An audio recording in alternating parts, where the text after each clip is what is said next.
Hi there, I'm David Harvey. I'm here with John Andrews, and this is the Two Texts podcast.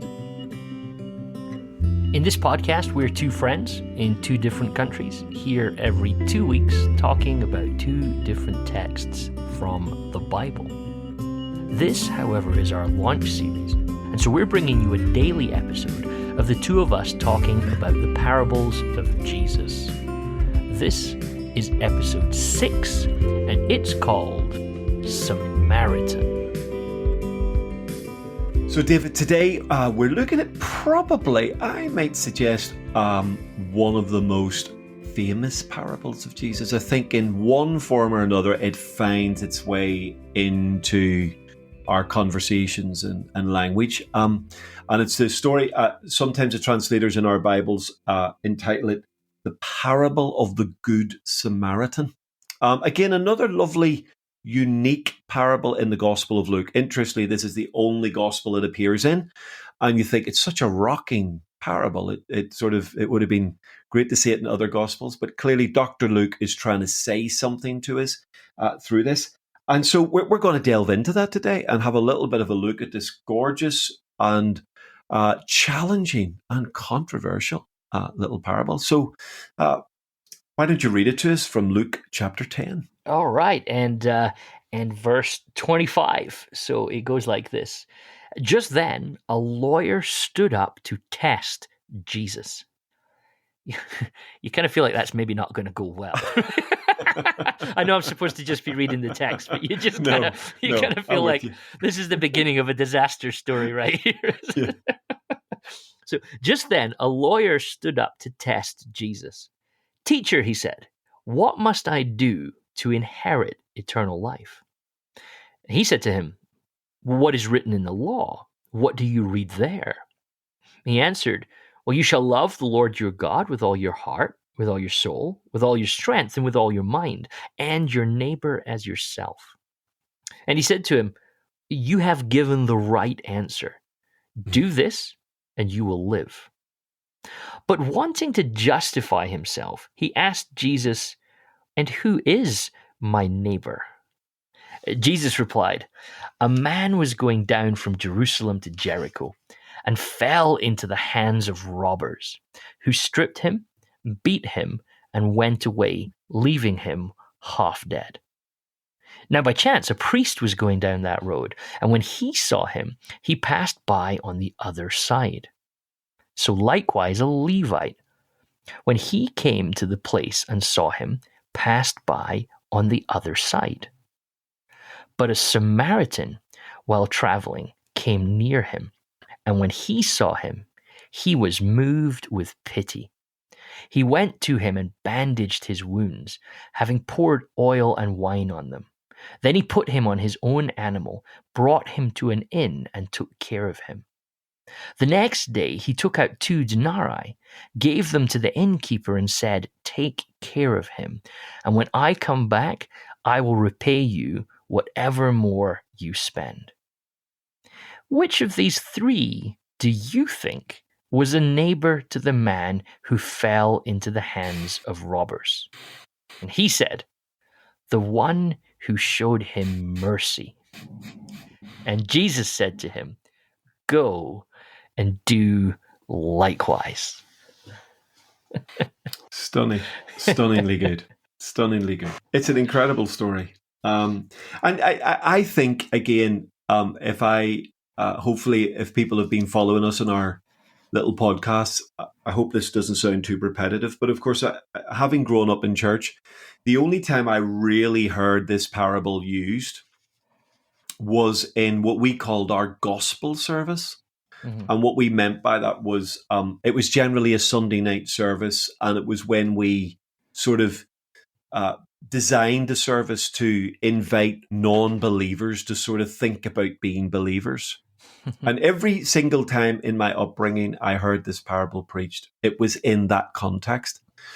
Now, ironically, I grew up in Northern Ireland, and at the time of my upbringing, we were absolutely entrenched in what has become known as the Troubles. Catholic communities at war with Protestant communities, a sort of a nationalist paramilitary force against a loyalist paramilitary force, with the British Army sort of stuck somewhere in the middle, and ordinary people like us stuck somewhere in the middle. And I had the joy of growing up on what was called, probably as an oxymoron, it was called the peace line. Um, and it was a flashpoint essentially between two communities. I grew up in a Protestant community, and literally across the road was a Catholic community. And eventually they had to build a big wall between those two communities, which was incredible. So the ultimate irony for me is I began to then later on, as a young person, an older teenager, and then a young adult, started to seriously study the scriptures. And I started to get into this text. I realized that actually, of all the parables that really could have spoke to the situation I grew up in, this was the one. And yet every time I heard it preached on, the actual meaning of this parable never ever got to the ears of its listeners. And it was turned into a beautiful little metaphor of how someone who's lost gets found by Jesus, who's the type of the Good Samaritan, and Jesus pours it in the oil and the wine and saves us. That's how it was taught us. And yet that's not actually what the parable is about. And for years I was genuinely misled. No, I don't mean deliberately, but I think people didn't want to read the real meaning of this parable. I think people wanted to soften this parable up in order to not have to be confronted with there's Samaritans out there. There are people not like us out there. There are people that I don't want to have anything to do with out there. And I don't want to have my faith challenge me to have anything to do with those people out there. And I think this parable absolutely leans into the sort of social, religious, ethnic polarization that Jesus's world would have experienced from a day-to-day perspective. Is that fair in terms of an observation? Well, experienced, I would say, and even promoted. There's a lot of evidence that not only was there significant boundaries in the time of Jesus, but these were valued.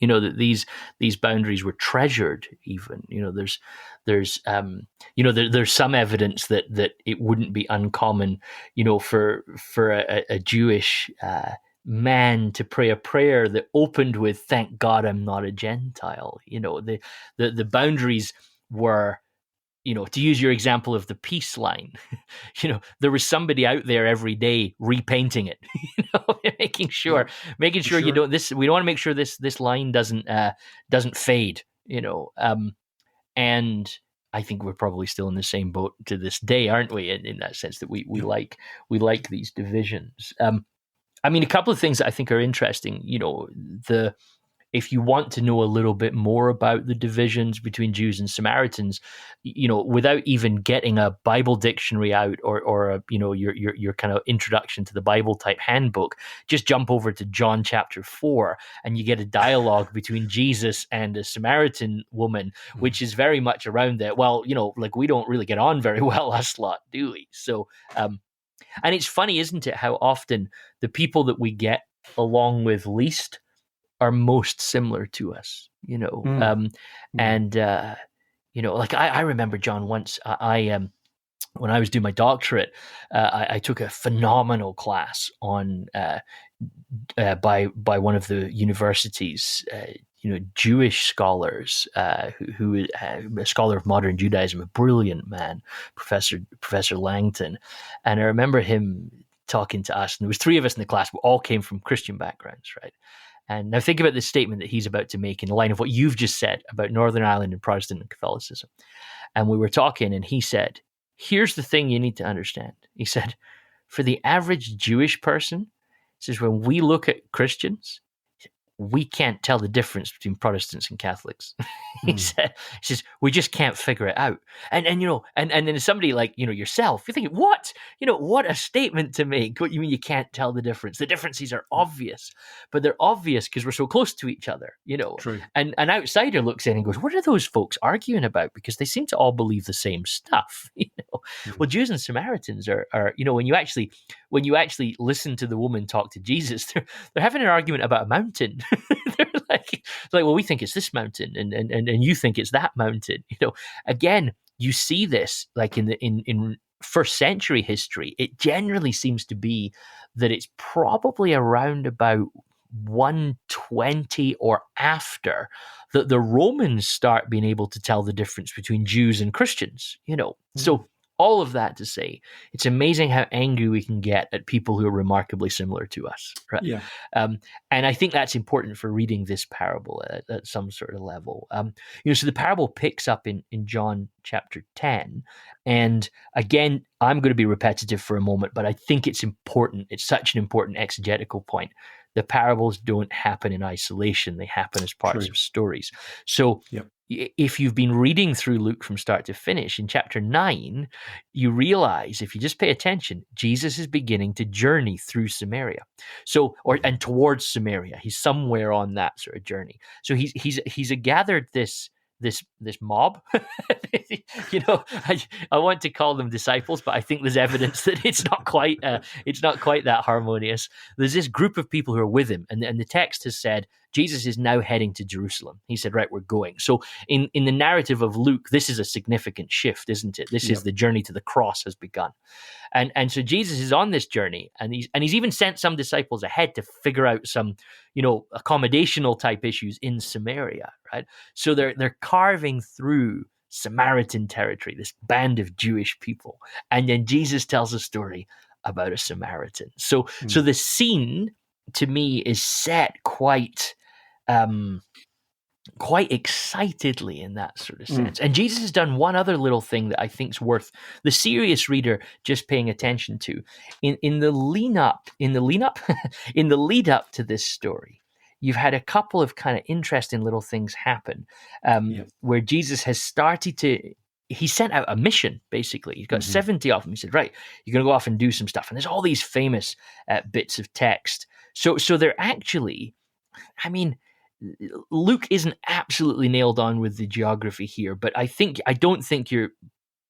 there's nothing he says to contradict the idea that they're heading towards and through Samaritan territory. So there's even a level that chapter 10, this mission of the 70, is almost potentially even a Samaritan mission at some sort of level.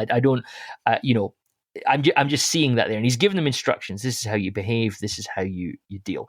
And then in the middle of that, he's just kind of throwing out this series of woes to some Galilean towns, which is really quite interesting, because he said to them, some of these places you're going to go with this message, people are not going to accept you. They're going to reject you.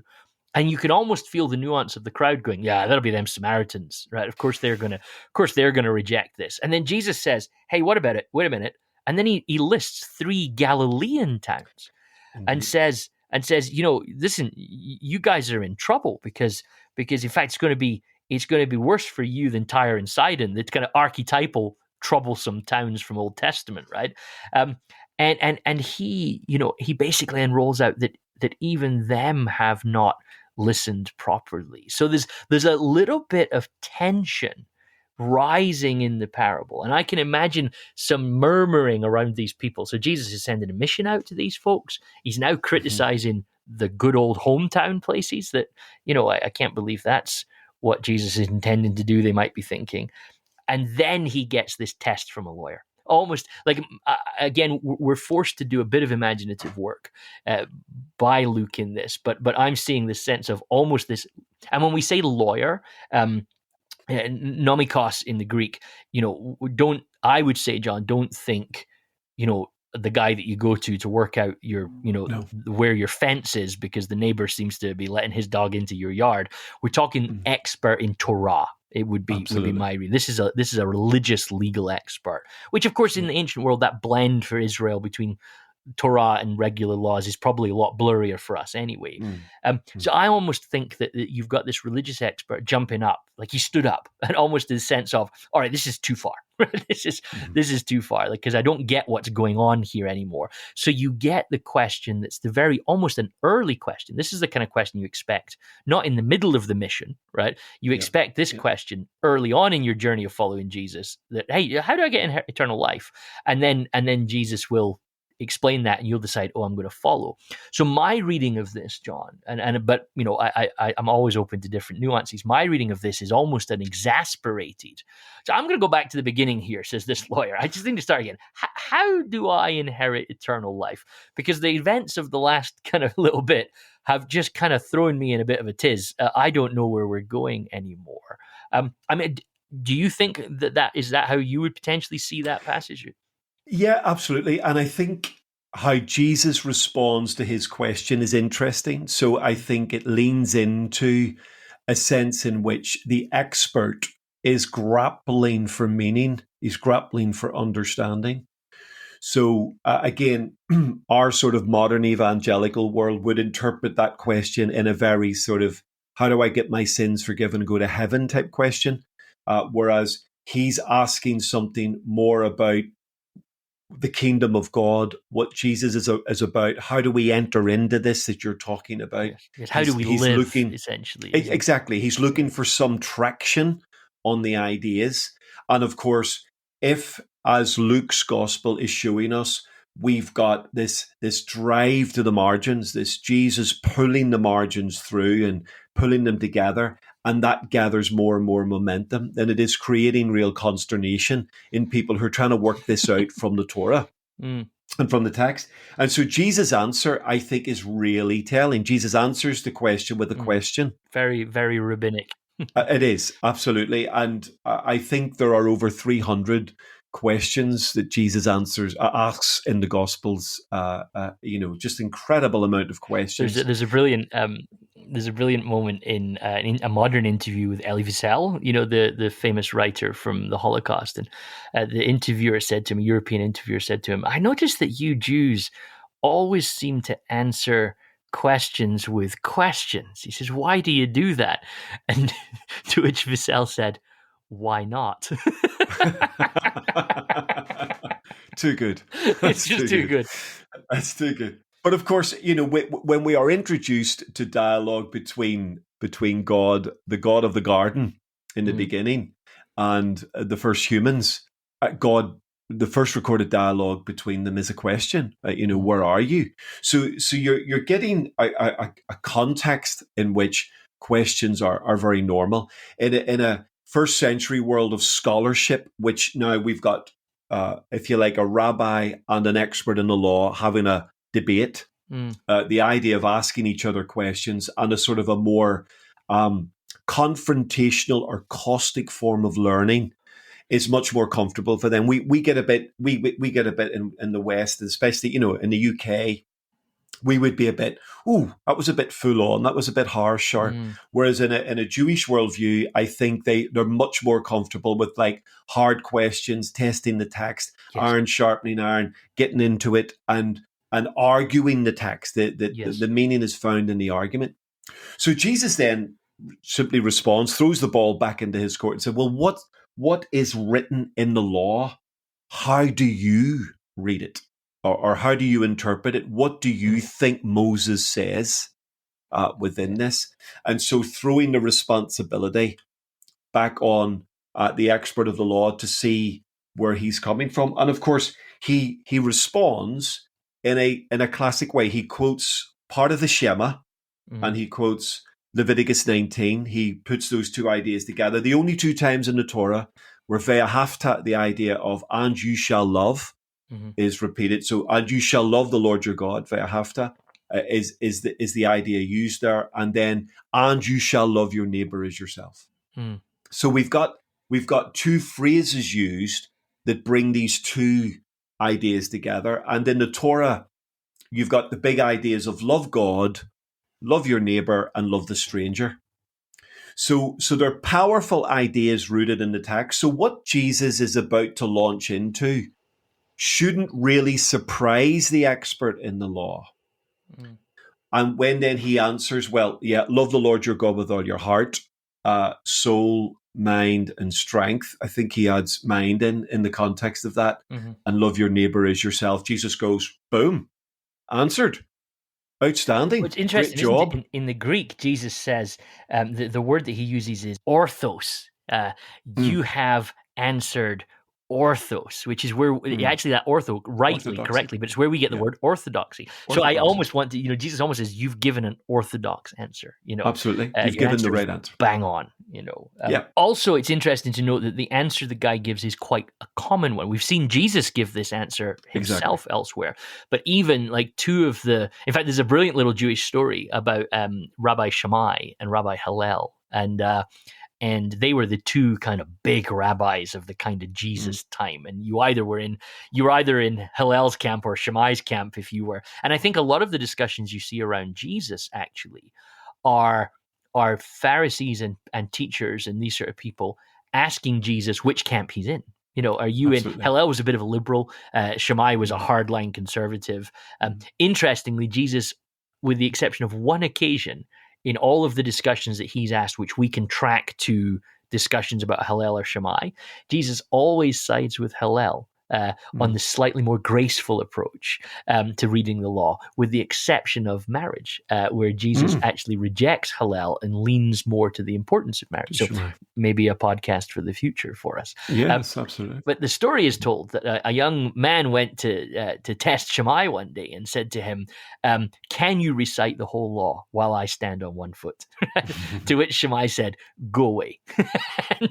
So then he went to Hillel and said, can you recite the whole law when I stand on one foot?" To which Hillel said, um, "Do not do what is hateful to your neighbor." He said, "This Mm. is the whole law, and the rest is Mm. commentary." Mm. And so it's interesting that when the young man gives this response, it's a positive version, love your neighbor as yourself, which we see Jesus also say somewhere. But it's realizing this is clearly a discussion that's going on around the time of Jesus. Is how do you boil the law down into sort of something, tweet worthy almost we've got Yep. a lot of laws, we need it in a sentence. And so actually you get this sense that this was a common way of Jesus. It's a pretty stereotypical answer that Jesus has allowed here in that sense. It's orthodox, it's not revolutionary, it's not brand new. If we just go Old Testament to New Testament, we might think, wow, like goodness, Jesus has really torn it up here with this thing. Well, actually, this is orthodoxy that Jesus has just It rolled is. out here at this sort of point. It is. No, absolutely right. And I think then his response is sort of affirmative, but okay, yeah, that's great. Do this and you'll live. You've answered your question. Well done. Let's move on. A star. Now, exactly. Now, whether Jesus senses that the expert has an agenda here or not, he doesn't encourage the agenda. He's simply going, "You've got the right answer, and I think you just need to do that." Yeah. And that's the moment when the expert just should have went, "Okay, I've done well. move on." I came out alive. Absolutely. Let's move on because I've answered this correctly. But the telling sort of killer punch in this story up to this point is this whole idea, but wanting to justify himself. Yeah. So there's clearly a bit of point scoring going on here. So I've got the right answer, which he knew he had. I mean, this, as you say, this is a pretty standard summary of Torah. Yeah. Love God with all your heart is not only the Shema, it's the summary of the first four great words of God, the Yes. four great commandments. And love your neighbor as yourself is the summary of the second six great commandments. I mean, it's, this is sort of scholarship 101. Yeah, any rabbi is for going to this. tell you this. Exactly. Yeah. Exactly. And any boy that's gone to Torah school would have would have got that. So clearly Jesus maybe senses, without reading too much into it, okay, there's probably an agenda here. There's something going on. But he makes the agenda difficult. He doesn't feed the agenda. He says, yep, great answer. Do this and live. Boom, done. So do you think there's and this might be where you're going, so forgive me if I'm jumping in on you, John, there, but like there's the agenda, but there's also this, I find there's like a Lucan second level. If you just and I would almost always want to encourage anyone reading the Bible text just to think and pause and read slowly. This is what kind of all of our podcasts will ultimately be about, is reading more slowly. You've got some really key Lucan theological answers in here. And I think that right at the very start, the guy gets himself into trouble with his opening question. What must I do to inherit eternal life. Now, the question itself is slightly faulty if you think about it. That'd be like, imagine, turning up to your, an only child goes to their parents. What do I need to do to inherit, from you? Well, you do nothing. In that sense, if it's an inheritance, it's not about what you do. So there's a slightly kind of problematic notion there. And even just the question of, well, what do I need to do? We see in another story of Jesus, a rich man comes to Jesus and says, what do I need to do? And Jesus tells him what he needs to do, and it's too difficult. It's too much. But I think the critique of Jesus is always in Luke's gospel, well, you're not going to be able to do anything. If you want to insist on what you do, you're always going to find that you'll fall short. And that's where the whole grace narrative comes in. But that then seems to me to be fully exposed. Like, what do I need to do? When Jesus goes, oh, you want to do something? Here you go, do this. Now, I can't help, as a Pauline scholar, because that was my area of research and expertise, I can't help but draw into Romans chapter 7, where Paul makes the point, the problem isn't the law, the problem is our inability to do it, right? So Jesus says, well, just love the Lord your God with all your heart, mind, soul, and strength, and love your neighbor as yourself. Yeah, that's enough. But of course, the Lucan critique is, by the time we get to the cross, realize nobody can do this, right? This is beyond us. All that God has asked of us is to love our neighbor, and we can't, And so then you get the second Lucan echo, I think, of the kind of Pauline theology, which I'm convinced is intentional, wanting to justify himself. I'm seeking. Yeah. So in English, we talk about justification and we talk about righteousness. But of course, in Greek, that's the same word. So wanting to show himself as righteous. So there's a self-righteousness. What do I need to do? How do I prove it? And now I'm going to try and exemplify it. So, I mean, I just jumping in, and interrupting you with that, John, but it just feels like that nuance is at play in Luke here.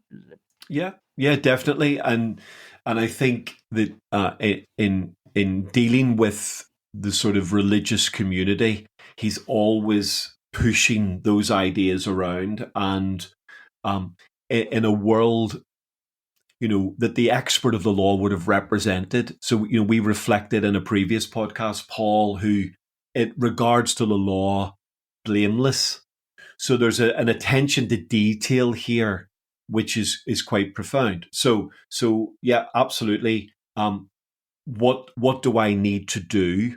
And Jesus says, do this, do what you've just said, and live.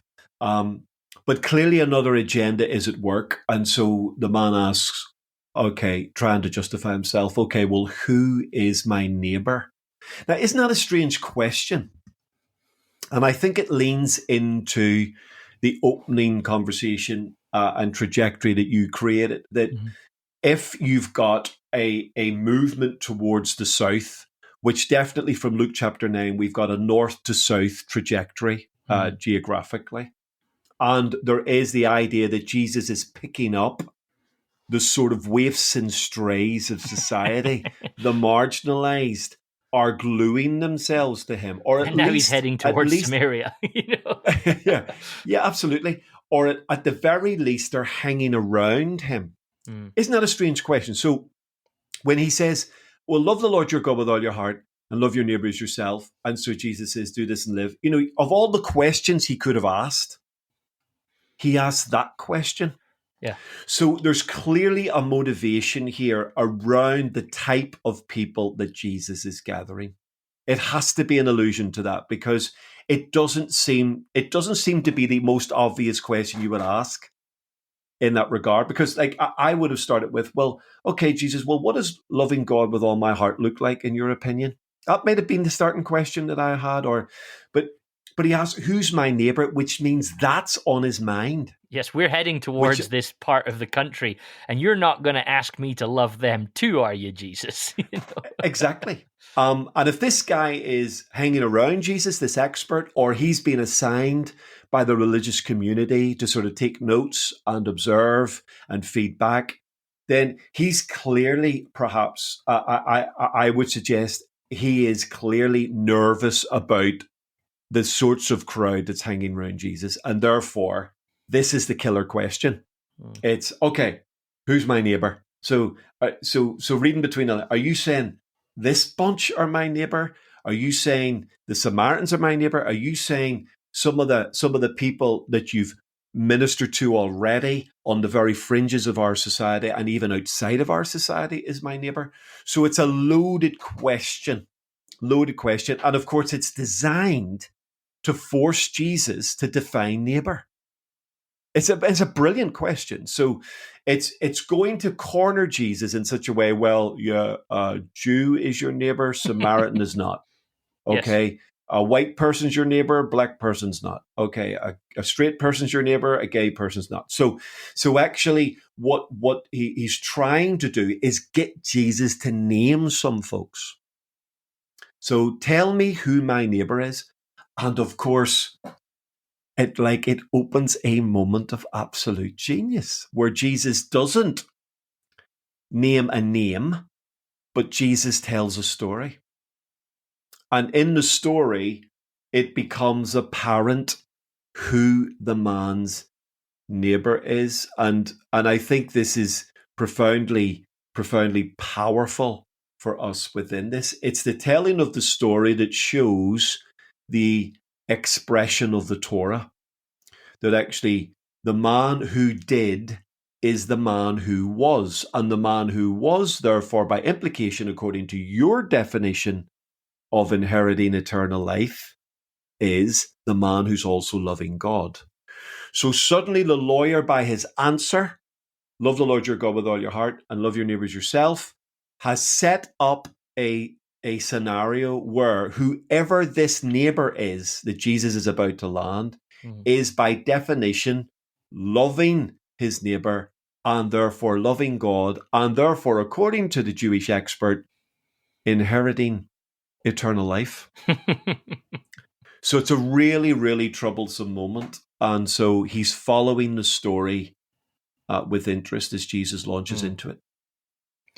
The lack of identity is actually quite interesting in this then as well, isn't it? Because Profound. so who is my neighbor? I mean, it's so good, John. It's like metaphorically, it's like the man jumps into a lion's cage because he dropped his sandwich, right? and he grabs his sandwich and gets out alive, and then decides, I'm going to do that again. So it's like he stands up to test Jesus. He asks the question. He gets so Jesus says to him, "Yeah, that's right. Do it." Rather than going, "Man, I'm going to write a book about this," he goes, "Gosh, no, I'm coming back. I'm doing that again." You know, and I 100% resonate with what you're saying there. But Jesus's reply is interesting. It is. Anthropos in the Greek, where we get the word anthropology from. So even man is a slightly assumptive translation here, right? So it would not be bad translation a man is not a bad translation, but you could literally a human was going like, do you think it's significant that Jesus gives about as least descriptive a way? What do we know about the man that was helped by the Good Samaritan? Well, we don't actually even know it was a man. We have a human. It's like a person. So a person was going. That might even be the better translation, actually, mightn't it? A person was going from who is this person? You don't know, right? I mean, do you think there's something in that? Oh, I do. And of course, what sometimes, unfortunately, certain texts and certain translations have done, it's inserted a Jewish man. I mean, I've literally seen that in some translations. I mean, later on in the parable, you do see that it probably is a man because you get masculine pronouns, admittedly. Yes. But the opening line, you're just getting, it's a person. A person. A person went down. And of course, you're giving no clue to his identity or her identity. You're just told. So it's not a Jewish person. So for example, if we were trying to work out, is this person white or black? We don't know. Is this person Jewish or Gentile? We actually don't know. Is this person rich or poor? Well, wealthy enough to be robbed of something, but okay. Yeah. Is this person gay or straight? No idea. I mean, we actually don't know a single thing about him other than this person was going from Jerusalem to Jericho and got the life beat out of him in order to get his stuff. That's all we know. So as we look at this person lying on the side of the road, we have no clue who he is. Mm. And I think that's deliberate. I think Yes. that's the point of this parable, because the point is not the identity of the person, but Mm. the action of the Samaritan. That's Mhm. what defines this moment. Now, of course, you can read the sort of Jewish Samaritan idea into this, and of course, I think it's all there, and I have no problem with that. But the fact that Jesus doesn't heavily labor that idea. So, and I think, right. So, to be fair to the priest and the Levite, okay, I think that leans into their hesitancy because they don't know who this is. All right, this could be a Gentile, this could be a Jew. This, I don't know who this is. Okay, so actually, their hesitancy is because they can't um, clarify the identity of the person potentially, Mm. and therefore they move on Because that would rather have than get. implications for their ministry in that Absolutely sense. would. Yeah. And in order to identify, you would have to get closer, Mm. and they don't want to do that. Maybe for other reasons, so they pass by quickly. Um, but I noticed something beautiful here, David, that we might lean into a bit later on when we look at the parable of the two sons. But it says of the Samaritan, which is absolutely beautiful. Verse 33: But a Samaritan, as he travelled, came to where the man was, and when he saw him, he took pity on him. It's same language used of the father who's looking for the son in Luke 15, which we'll probably get to later on in our little series, and had compassion on him. Same phrase used. So you get this beautiful idea that he's not just drawing near, but he is involved. He saw him. And whatever he saw, it didn't put him off. And then he had compassion on him. Something deep inside him gets moved here. And we still aren't clear on the identity of the man who's been beaten up. The only identity now we've got is Anna Samaritan came near in terms of this relationship. So now the emphasis is on the Samaritan, not really on the man. Yes. Yes. And actually, it's the actions of that Samaritan that Jesus is drawing the attention to. The threefold format's really interesting as well, isn't it? The priest saw him, the Levite saw him, and the Samaritan saw him. So all three of them encounter the same thing. It strikes me, John, that there's this is more of an aside comment for a moment, but I want to make it. Luke is a Greek writer. He's not Jewish. We Mm. know this from various things that we can sort of discern from Luke and Acts. He's clearly well educated in Jewish systems, however. And so I just make a couple of side comments to get to the comment I want to make. But even like little things that I think are fascinating in Luke's gospel, just for the person that wants to dig around deeper. A man was going down from Jerusalem to Jericho. That suggests he has some knowledge of the geography of the area, because if you go from Jerusalem to Jericho, it's downhill, right? Mm. In that sense. Mm. He was set upon by, most translations have robbers. There's a long history as to why that word is translated robbers, and you have to go back into the King James to do that. The word is leistes, right? Mm. In Matthew's gospel, it's the same word used to define the two people that are crucified beside Jesus, right? The word in Josephus, Josephus consistently describes the zealot insurrectionists as leistes, right? So Mm. there's quite a lot of evidence to suggest that leistes are terrorists. Really, they're insurrectionists from the perspective of the ruling classes. So Josephus is writing as a Jewish person trying to win the Romans over at some level. Mm. So he writes what's the Roman perspective. So they're leistes. Now it's interesting. The from best I can deduce, King James, who was obviously the king, was slightly uncomfortable with the use of insurrectionist because that exposes the fact that only insurrectionists are crucified. There's two types of people are crucified, right? Insurrectionists and slaves. So we don't really want to draw attention to the fact in a kind of political history of UK at that particular time that Jesus was clearly not a slave, so was executed as an insurrectionist. So you end up with this language of the more softer translation of robber being the common one. However, it is known that the zealot insurrectionists often did hang around in that road from Jerusalem to Jericho. And basically that's how they funded their campaigns, was just rob off with people who were passing through that road. It's known to be a dangerous road. Well, and I would just jump in and say I've actually seen that road. So I've had the privilege of being in Israel 3 times. But you didn't get robbed.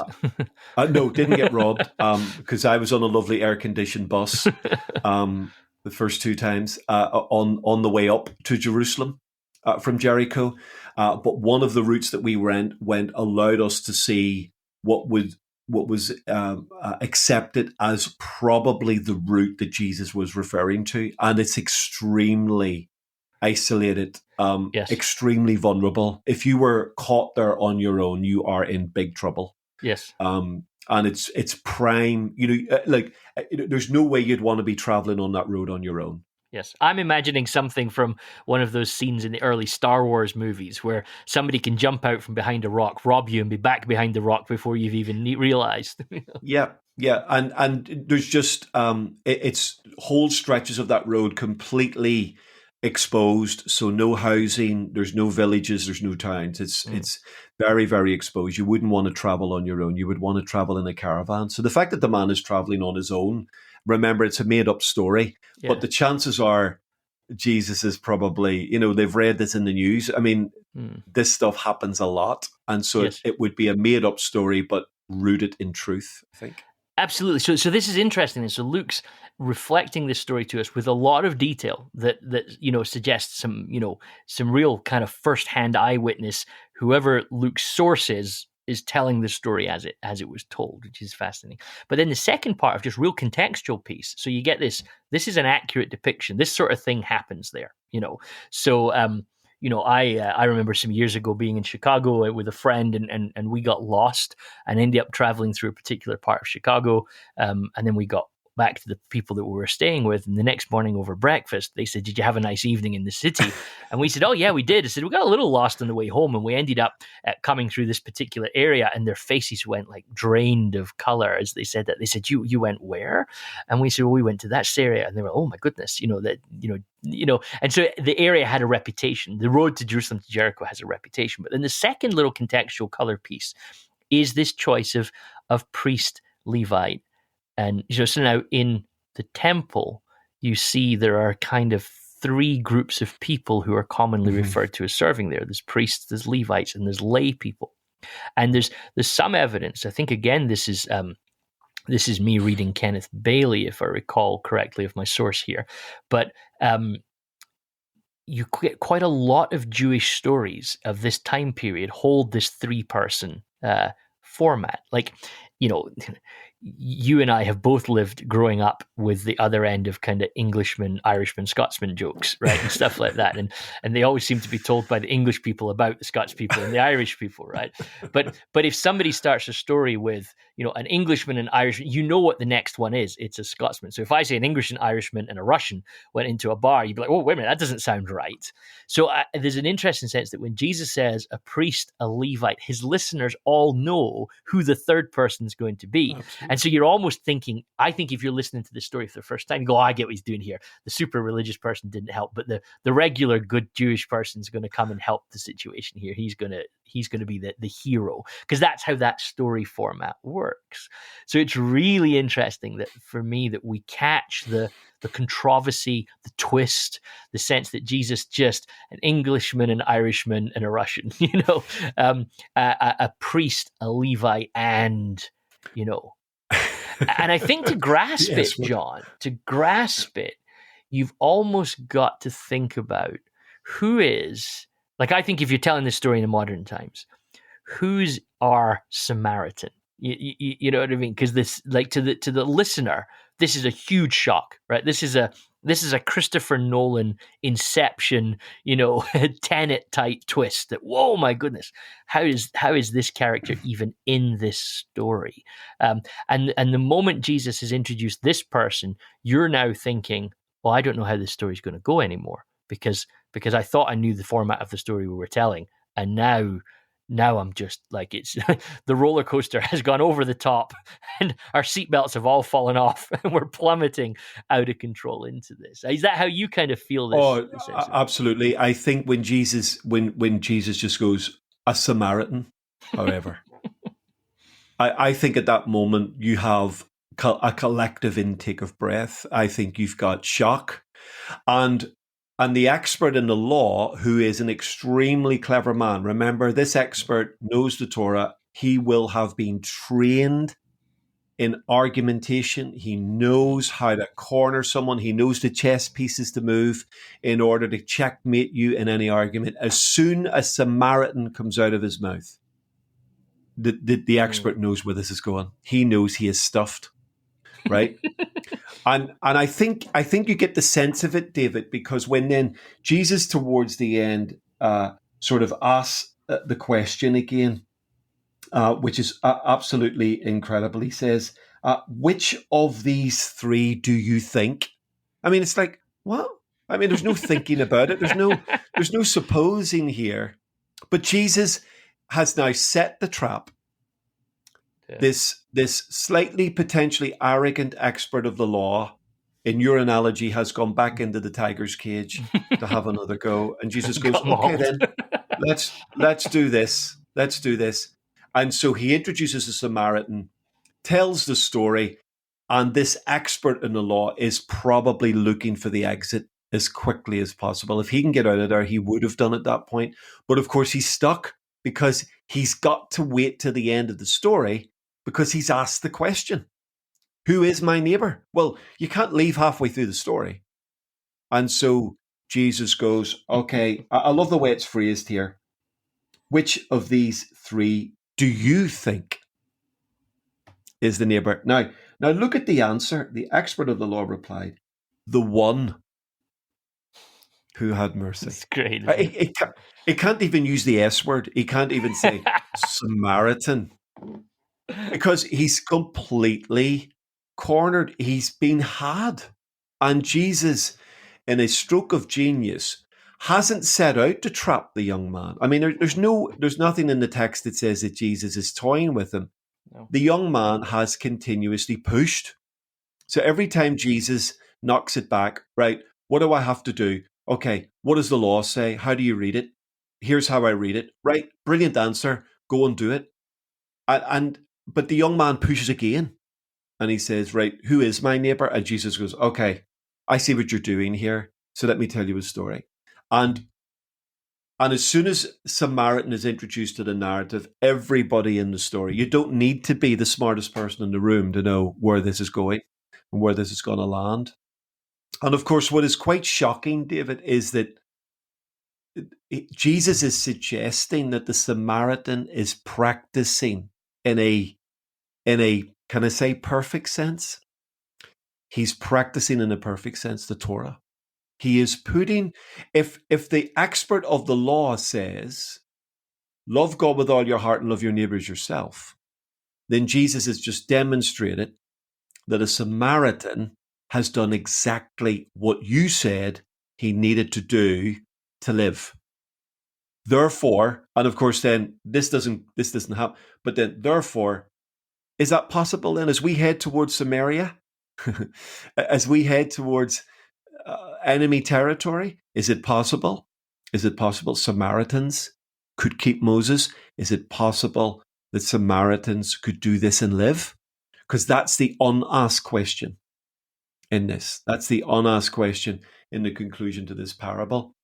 And of course, Jesus, in answer to the expert's answer, says, yeah, well, you go and do the same.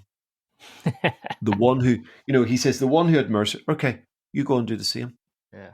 Go and do what he did. So now, not only is the Samaritan the hero in the story, but now the Samaritan is held up as an example of Torah. He's the prototype, isn't he? Absolutely. It's like, okay, you want to see how it works? Follow the example of the Samaritan. Yes. Wow. Yes. My goodness. That's shocking. Absolutely. Oh, it I mean, is, it's isn't it? it's contra. I think by the. I mean, there's no reaction in the Gospel of Luke here, and there are stories. As we've reflected before, we get to heaven. Maybe we'll get to see heaven flicks or something, and and I would love to go to right. Is there a section on what did the crowd look like at the end of that story? Because I just think people are going, did he just say what I think he just said? Did he Mm, just? And like, where does the expert of the law go at this point? He's mm. like absolutely whacked by He's this. done.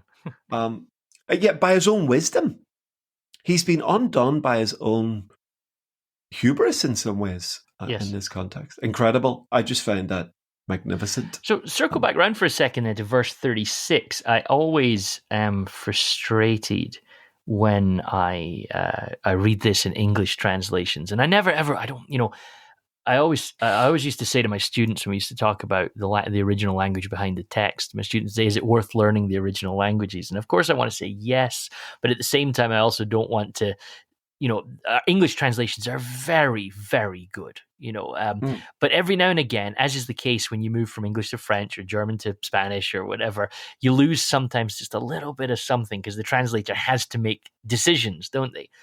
And I just would, if I was reading verse 36, which of these three do you mm, think? I even like the idea of the way the Greek word there that's translated think could even be suppose. Like I love that. Which of mhm, these three do you suppose? But I think a more accurate reading of the text there is this. Instead of where it often says, which of these three do you think was a neighbor to the man?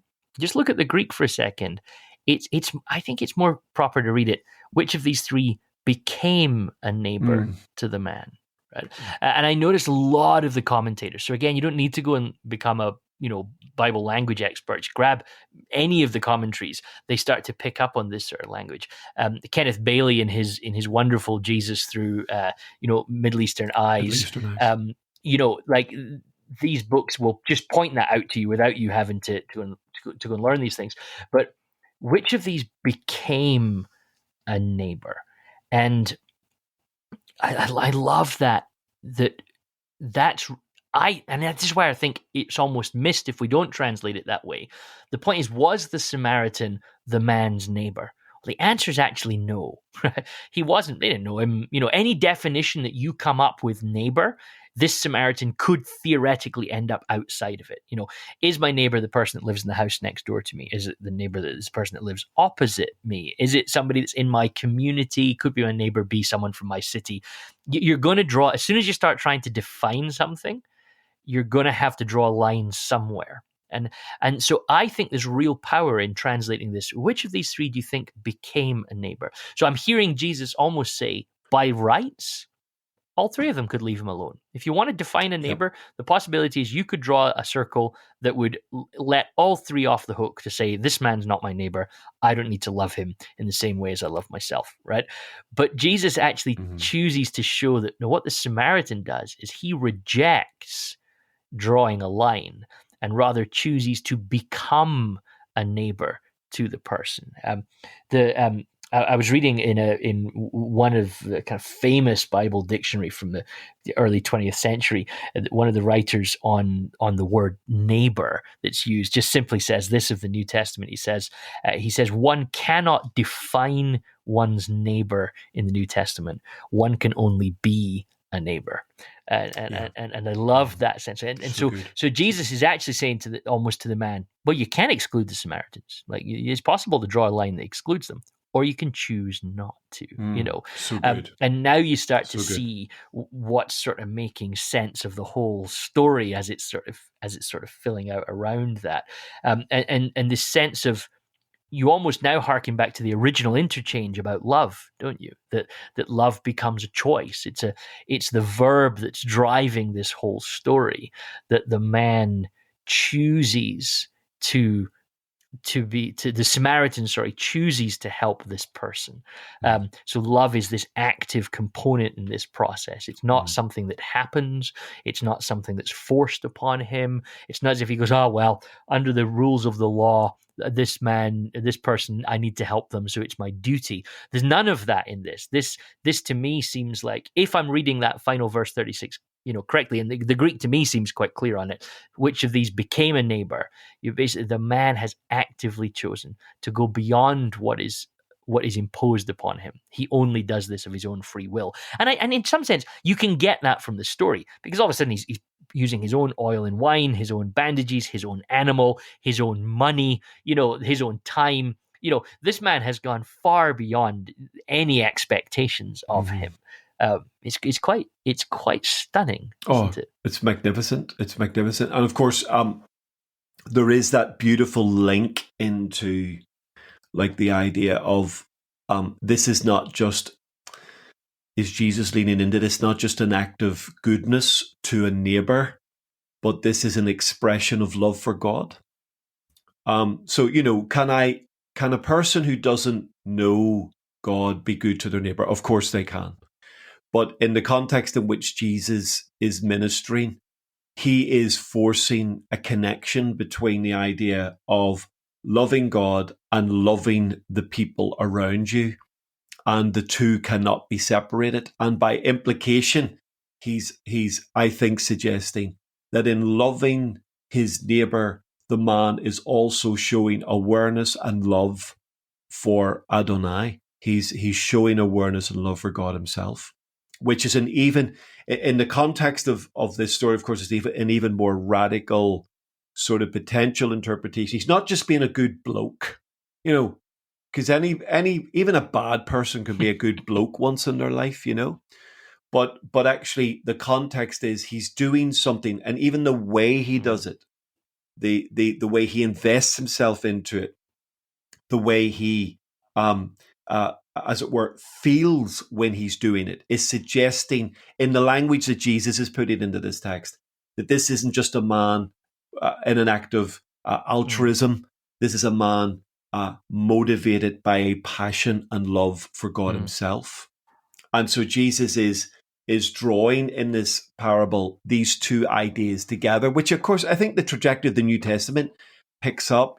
John says, look, you can't claim to love God who you've never seen and then hate your brother who you do see. Those are contradictory ideas. The idea that we can have a sort of a compartmentalized spirituality where God is in one bit and my behavior to humans is in another bit. The whole idea of biblical spirituality right through the text is one of holistic behavior. And I think that's why the Torah is explicit in saying, even in a what we would say as Christians in Old Testament context, love God, love your neighbor, love the stranger. It does show a distinctiveness because people draw those lines. And the Lord is in fact saying, if you draw the lines, then you're actually not understanding the call to love God himself. And that call will always demand that we cross the road to that person, regardless of what label that person has on them. And I think like so many parables which we've touched on, I think there are multiple nuances to this. There's a very simple answer to this. There's also other things that lean into this. For me, that's really at the heart of it, that loving God and loving your neighbor are inseparable ideas. And I must never allow a spirituality to develop in me that applauds one without the other. I think in some ways that may have been what the religious community were guilty of, and Jesus accuses them of is having a piety to God but ignoring their neighbor. I think it's Walter Brueggemann, the great Old Testament scholar, who says that in the Old Testament, love of God is always worked out as love of neighbor. The two are inseparable, and I think that's a problem even for us in the contemporary context. There can be, in contemporary church, there's almost a sense of, well, let's all get serious about worshiping and loving God, and once we've done that, we'll then think about mission. And if you even think about a lot of churches, the whole structure is A, B, and then C is mission. C is how do we go and love our neighbor, and there's almost this sense that the Old Testament, Jesus, and all these are saying, no, actually, just go start loving your neighbor. And that's the controversy of the parable, isn't it? Jesus is like, well, you want to see neighborliness? So therefore, implicitly in that is, let me tell you a parable about somebody who loved God with all their heart, their mind, their soul, and strength. And oh, guess what? It's a Samaritan. So there's this. So we would often go, oh, well, the ideal is first figure out loving God, then figure out how loving your neighbor. And I just think that the Old Testament has set up the basis that Jesus builds on. And as you say, it's John writes it in his letters. Actually, loving your neighbor comes from a deep love of God that's already in your heart, and that's how it works out. But if you don't love your neighbor, there's severe questions to ask about, in a non-judgmental way, but about whether you actually really love God. And then that kind of starts to loop around all sorts of stuff about the image of God, doesn't it? If humans are made in God's image, then there's a level of which, of course, our love for the image of God in each other, it reflects our love for God himself, doesn't it? Oh, definitely. And again, for listeners who may not be followers of Jesus, we're not saying that people who don't follow Jesus can't love their neighbor. But what we're saying is, if you claim to love Jesus, you should love your neighbor. Yes.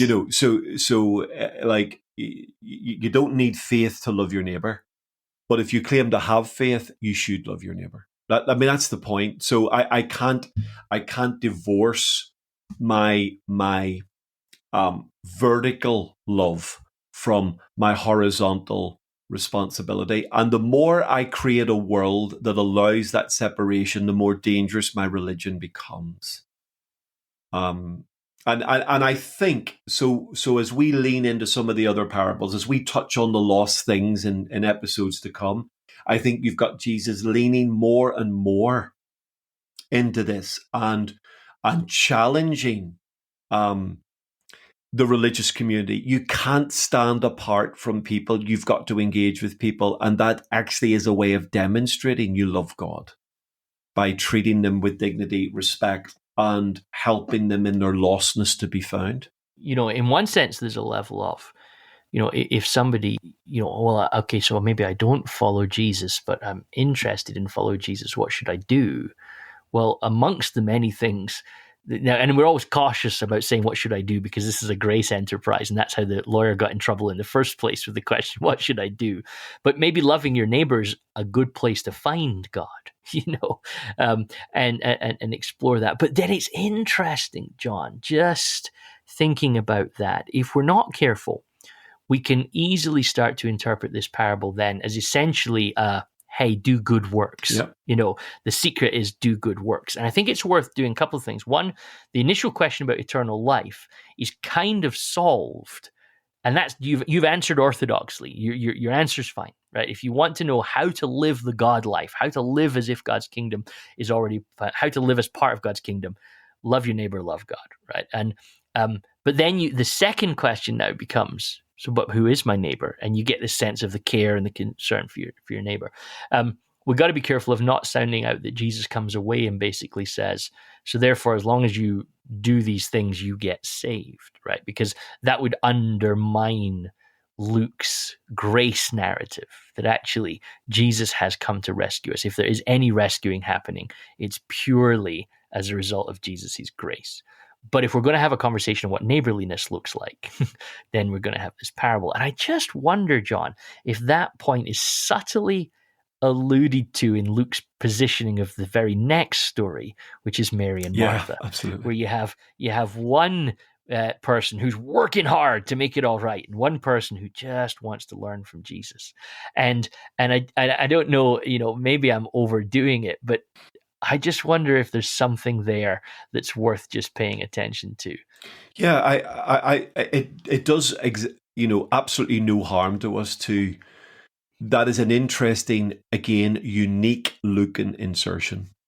So the story of Mary and Martha, as we have it in Luke 10, doesn't appear anywhere else. We know that relationship is alluded to in other Gospels.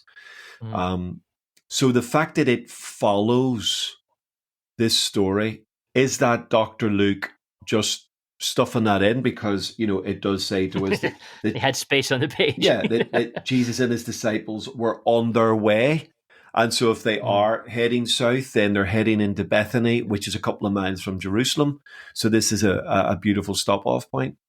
Or Mm. also, is there something going on within the nuance of this that actually you've got a beautiful family that love Jesus, Mm. and Jesus clearly loves them, and is a wonderful intimate relationship with the three of them, the brothers, the two sisters, and the brother. Um, and yet there is a almost a franticness in Martha, which I totally understand. I'm more of a Martha in the way I'm wired than a Mary. Um, but there is a rest in Mary that embraces the grace moment. Martha believes she has to be doing in order to show her love for Jesus, which is absolutely wonderful. Whereas Mary is taking, in the best sense of the phrase, full advantage of Jesus here by simply experiencing the grace moment. And I think that is one of the tensions. What must I do? Tell Mary to do, get her to help me do. And I think humans are always leaning into the do. Um, so whenever we talk about doing, we must understand it in the context of grace and receiving, and doing as an expression of something that is actually fundamental in our world, rather than a getting of something.